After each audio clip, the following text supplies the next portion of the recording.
नमस्कार दोस्तों, स्वागत है आपको अपने यूट्यूब चैनल जी के क्यू निरंजन में। आशा करता हूँ कि आप सब स्वस्थ और बढ़िया होंगे। आज आपके लिए कुछ नया टॉपिक से संबंधित जी के प्रश्न। आज का हमारा टॉपिक है रसायन विज्ञान संबंधित टॉप जी के प्रश्न। आज मैं बताऊंगा आपको रसायन विज्ञान से संबंधित जी के प्रश्न के बारे में। अगर आप किसी भी एग्जाम की तैयारी कर रहे हैं तो यह वीडियो आपके लिए बहुत इंपॉर्टेंट होने वाली है। तो ज़्यादा समय ना लेते हुए आज के वीडियो को हम स्टार्ट करते हैं।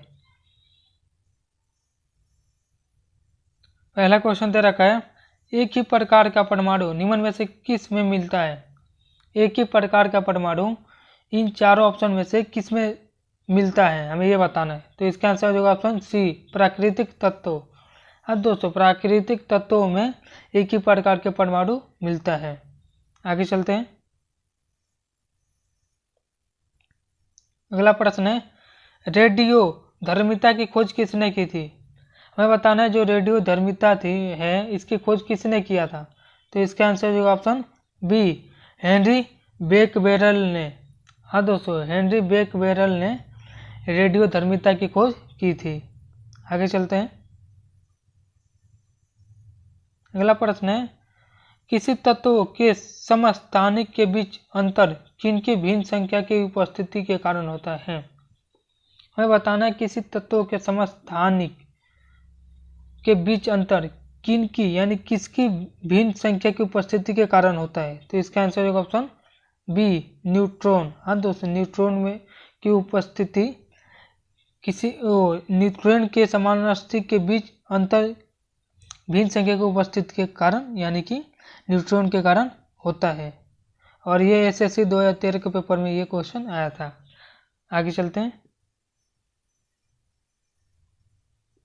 अगला प्रश्न है, ऑक्सीकरण एक ऐसी अभिक्रिया है जिसमें हमें बताना है ऑक्सीकरण एक ऐसी अभिक्रिया है, मतलब कैसा अभिक्रिया है जिसमें क्या होता है, यानी कि हमारे पास पूछा जा रहा है ऑक्सीकरण जो है एक ऐसी प्रक्रिया है जिसमें क्या क्या होता है। तो इसका आंसर होगा ऑप्शन डी, उपरोक्त सभी। इलेक्ट्रॉन का त्याग होता है, ऑक्सीजन का संयोजन होता है, विद्युत धनात्मक समूह के अनुपात में वृद्धि होती है, यानी कि उपरोक्त सभी होते हैं जब ऑक्सीकरण होता है, यानी अब जब ऑक्सीकरण की जब प्रक्रिया अपनाई जाती है। आगे चलते हैं। अगला प्रश्न है, निश्चित ताप पर किसी गैस के दिए हुए द्रव्यमान का दाब उसके आयतन के प्रति लोमानुपाती होता है। यह नियम है, ये एक नियम दे रखा है इस पे कि निश्चित ताप पर किसी गैस के दिए हुए द्रव्यमान का दाब उसके आयतन के प्रति लोमानुपाती होता है। तो यह नियम है ऑप्शन बी, बोयल का नियम। हाँ दोस्तों, बोयल के नियम के अनुसार किसी निश्चित ताप पर किसी गैस के दिए हुए द्रव्यमान का दाब उसके आयतन के प्रति लोमानुपाती होता है। आगे चलते हैं। अगला प्रश्न है, आयनों से बने यौगिक का सामान्य नाम है। हमें बताना है जो आयनों से बने यौगिक है उसका सामान्य नाम क्या है। तो इसका आंसर होगा ऑप्शन ए, वैद्युत संयोजक। वैद्युत संयोगों जो आयनों होते हैं उनके जो आयनों से बनने जो यौगिक होते हैं उनके सामान्य नाम वैद्युत संयोजक है। आगे चलते हैं। अगला प्रश्न है, उत्प्रेरक एक ऐसा पदार्थ जो रासायनिक अभिक्रिया के वेग को क्या करता है। ये बताना, जो उत्प्रेरक एक ऐसा पदार्थ होता है जो रासायनिक अभिक्रिया के वेग को क्या करता है।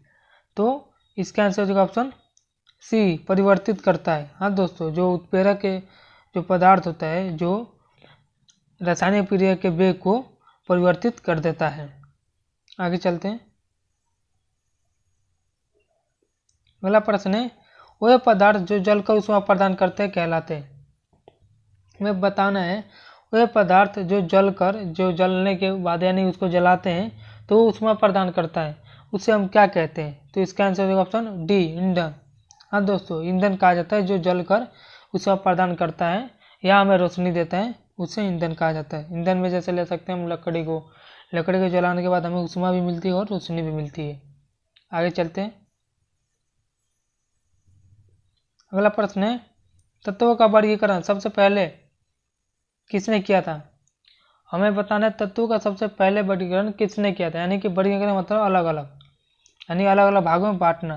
तो तत्वों का सबसे पहले अलग अलग भागों में किसने बांटा था, तो इसका आंसर हो जाएगा ऑप्शन डी, डोबेरेनर ने। हाँ दोस्तों, डोबेरेनर जो थे एक महान साइंटिस्ट थे, इन्होंने ही तत्वों का सबसे पहले वर्गीकरण यानी कि अलग अलग भागों में बांटा था। आगे चलते हैं। अगला प्रश्न है, निम्न में से किस पदार्थ में ऑक्सीजन नहीं है। हमें बताना है कि ऐसे कौन से पदार्थ हैं ये चारों ऑप्शन में जिसमें ऑक्सीजन नहीं, यानी ऑक्सीजन नहीं पाया जाता है। तो इसका आंसर है ऑप्शन सी, मिट्टी का तेल। हाँ दोस्तों, मिट्टी का तेल जिसको क्रियासन का तेल भी कहते हैं, तो ये ऐसा पदार्थ है जिसमें ऑक्सीजन की मात्रा बिल्कुल ही नहीं, मतलब मात्रा पाई नहीं जाती, यानी ऑक्सीजन होता ही नहीं। बाकी सीमेंट, रेत और कांच में ऑक्सीजन की मात्रा होती है। आगे चलते हैं। अगला प्रश्न है, निम्न में से किसके उत्सर्जन से समभारिका का निर्माण होता है। हमें बताना है, चार ऑप्शन दे रखा है, इसमें से किसके उत्सर्जन से जो समभारिका का जो होता है वो निर्माण होता है। तो इसका आंसर है ऑप्शन बी, बीटा कण। हाँ दोस्तों, बीटा कण। आप अगर मैथ पढ़े होंगे तो इसका मतलब जानते हो, ये होते हैं बीटा, ये होती है अल्फा। तो जो बीटा कण है इसके उत्सर्जन से समभारिका का निर्माण होता है। आगे चलते हैं।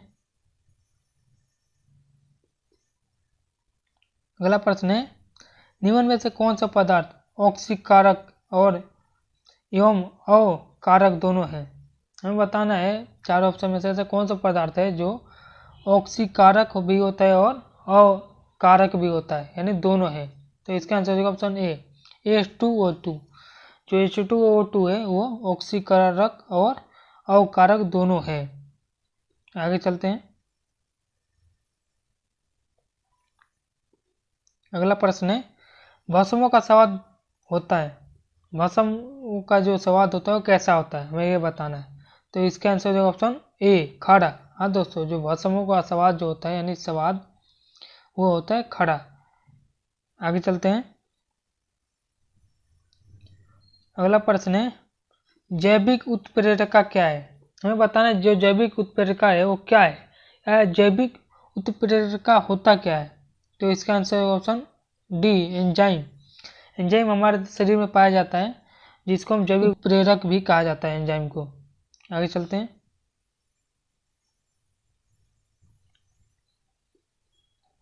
अगला क्वेश्चन है, बायोगैस संयंत्र से निष्कासित निम्नलिखित में से कौन सी गैस ईंधन गैस के रूप में उपयोग आती है। बायोगैस तो सुने होंगे आप, जो गोबर से मतलब बनाया जाता है, गोबर से या मलमूत्र, जो भी मानव के मलमूत्र होते हैं ये सबको इकट्ठा करके इसे बायोगैस संयंत्र बनाया जाता है, जिससे कौन सी गैस ईंधन गैस के रूप में उपयोग में आती है, यानी इससे कौन सी गैस निकलती है जो हम ईंधन के रूप में उपयोग करते हैं। तो इसका आंसर है ऑप्शन सी, मीथेन। हाँ दोस्तों, जो मीथेन गैस है यह इससे निष्कासित होती है और इसको हम ईंधन के रूप में उपयोग करते हैं। और यह UPPSC 2016 के जो पेपर हुए थे इसमें एक क्वेश्चन आया था, तो याद रखिएगा, क्वेश्चन इंपॉर्टेंट हो सकता है। आगे चलते हैं। अगला प्रश्न है, आवर्त सारणी में उदर्ग स्तंभों को कहते हैं।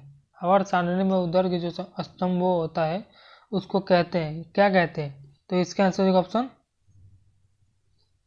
बी, वर्ग। हाँ दोस्तों, आवर्त सारणी में उदर्ग स्तंभों को वर्ग कहते हैं। आगे चलते हैं। अगला प्रश्न है, विश्व का प्रत्येक पदार्थ अत्यंत सूक्ष्म कणों से मिलकर बना होता है, ऐसे बना होता है, यह सर्वप्रथम किसने कहा था। हम बताना, विश्व का प्रत्येक पदार्थ यानी कि हर एक पदार्थ अत्यंत यानी बिल्कुल ही सूक्ष्म यानी छोटे कणों से मिलकर बना होता है, यह सर्वप्रथम यानी सबसे पहले किसने कहा था, यानी किसने कहा था कि जो पदार्थ होता है वह अत्यंत सूक्ष्म कणों से मिलकर बना होता है। तो इसका आंसर है ऑप्शन बी, कराद ने। हाँ दोस्तों, कराड एक साइंटिस्ट है जिन्होंने कहा था कि जो प्रत्येक पदार्थ जो होता है विश्व का वो अत्यंत सूक्ष्म कणों से मिलकर बना होता है। याद रखिएगा। आगे चलते हैं। अगला प्रश्न है, दूध का पीएच होता है, यानी दूध का जो पीएच मान कह सकते हैं, जो दूध का पीएच जो मान होता है वो कितना होता है? तो इसका आंसर होगा ऑप्शन बी 6.6। हाँ दोस्तों, दूध का जो पीएच मान होता है वो 6.6 होता है। आगे चलते हैं। अगला प्रश्न है, ऑक्सीजन और हाइड्रोजन के विसरण की दर का अनुपात है। बताना ऑक्सीजन और हाइड्रोजन जिसको मिलकर जल का निर्माण भी होता है, तो इसके जो विसरण की दर का अनुपात है वो कितना है? तो इसका आंसर है ऑप्शन ए 1:4, यानी कह सकते हैं 1:4 जो है ऑक्सीजन और हाइड्रोजन के विसरण की दर का अनुपात। ठीक है, आगे चलते हैं। अगला प्रश्न है, ऊष्मा की वो मात्रा जो किसी ईंधन के 1 ग्राम की हवा अथवा ऑक्सीजन की पूर्णतः जलाने के फलस्वरूप प्राप्त होती है कहलाती है। हमें बताना है ऊष्मा की वो मात्रा जो किसी ईंधन के 1 ग्राम की हवा, यानी किसी ईंधन को जलाते हैं तो उसके जो 1 ग्राम की हवा जो होती है, हवा तथा या अथवा ऑक्सीजन पूर्णतः जलाने के फलस्वरूप जो प्राप्त होती है उसे क्या कहते हैं? तो इसका आंसर होगा ऑप्शन सी ऊष्मीय ताप। हाँ दोस्तों, ऊष्मीय ताप कहा जाता है। ऊष्मा की वो मात्रा होती है जो किसी ईंधन के 1 ग्राम की हवा अथवा ऑक्सीजन पूर्णतः जलाने के फलस्वरूप प्राप्त होते हैं उसे हम ऊष्मीय मान कहते हैं, ताप कहते हैं। आगे चलते हैं। अगला प्रश्न है, अक्रिय तत्व किस समूह के सदस्य हैं? हमें बताना जो अक्रिय तत्व जो है वो किस समूह के सदस्य है? तो इसका आंसर है ऑप्शन ए शून्य समूह। हाँ दोस्तों, जो अक्रिय तत्व है वो शून्य समूह के सदस्य हैं। आगे चलते हैं। अगला प्रश्न है, विघट नाभिक रेडियोधर्मी वस्तु को किस से बने पात्र में रखना चाहिए? हमें बताना जो विघट नाभिक यानी रेडियोधर्मी जो वस्तु होता है, वस्तुएं जो होती है जो किससे बने पाए, यानी किससे बने जो पात्र यानी जो सामान होती है उसमें रखनी चाहिए। तो इसका आंसर है ऑप्शन ए पीबी। हाँ दोस्तों, पीबी से जो बने पात्र या सामान होते हैं उसमें यह जो विघट नाभिक रेडियोधर्मी जो की वस्तुएं जो होती है को पीबी से बने पात्र में रखनी चाहिए। और यह SSC 2014 के जो एग्जाम हुआ था इसमें एक क्वेश्चन आया था, तो इसको याद रखिएगा। आगे चलते हैं। अगला प्रश्न है, जब एक तार में दंड को जलीय सिल्वर नाइट्रेट विलयन में डुबाया जाता है तो उसका रंग बदलकर नीला हो जाता है, क्योंकि जब हम एक ताम्र दंड को जलीय सिल्वर नाइट्रेट विलयन में डुबाते हैं तो उसका रंग जो बदलता है वो नीला हो जाता है। वो क्यों हो जाता है? क्योंकि वह ऑप्शन बी तांबा चांदी की अपेक्षा अधिक आसानी से उपाचयित हो जाता है। जो तांबा होता है वो चांदी की अपेक्षा अधिक आसानी से उपचयित हो जाता है। इसी वजह से जो जब हम एक दंड को जलीय सिल्वर नाइट्रेट विलयन में डुबाते हैं तो उसका रंग जो है बदलकर नीला हो जाता है। और यह NDA जो 2011 का पेपर हुआ था में क्वेश्चन ये आया था। आगे चलते हैं। अगला प्रश्न है, निम्नलिखित गैसों में से कौन सी एक दहन पोषक है? हमें बताना है निम्नलिखित जो गैस है इसमें कौन सी एक दहन पोषक है, यानी कि जो गैस 4 गैस दे रखा है लेकिन इस गैसों में से एक ऐसा जो गैस है जो कि दहन पोषक यानी कि जो जलने में मदद करता है आग को, मतलब इसका पोषक यानी पोषक का काम करता है, तो हमें ये बताना है। तो इसका आंसर है ऑप्शन डी ऑक्सीजन। हाँ दोस्तों, ऑक्सीजन ऐसी गैस है जो कि अगर आग लग जाती है तो वहाँ पर अगर ऑक्सीजन की मात्रा दिया जाए तो आग और बढ़ती जाती है। आज का हमारे इस वीडियो का लास्ट प्रश्न है, निम्न में से कौन सा तत्व का मौलिक गुण है? हमें बताना निम्न में से ऐसा कौन सा तत्व है जिसका मौलिक जो गुण है। तो इसका आंसर है ऑप्शन सी परमाणु संख्या। हाँ दोस्तों, जो परमाणु संख्या है इसका जो तत्व का मोल है वो उसका मौलिक गुण परमाणु संख्या है। ठीक है, तो आज के वीडियो को हम समाप्त करते हैं। अगर आपको ये वीडियो पसंद आई है तो लाइक करें और अपने दोस्तों के साथ शेयर करें। अगर कोई किसी एग्ज़ाम की तैयारी कर रहा है तो यह वीडियो उनके लिए बहुत इम्पोर्टेंट हो सकती है। तो कृपया करके शेयर कर दें। आपके जो जान पहचान हो कोई किसी भी नौकरी वोकरी का तैयारी कर रहा है तो यह उनके लिए बहुत इम्पोर्टेंट हो सकता है। तो मिलते हैं जब तक के लिए नेक्स्ट वीडियो में, तब तक के लिए जय हिंद।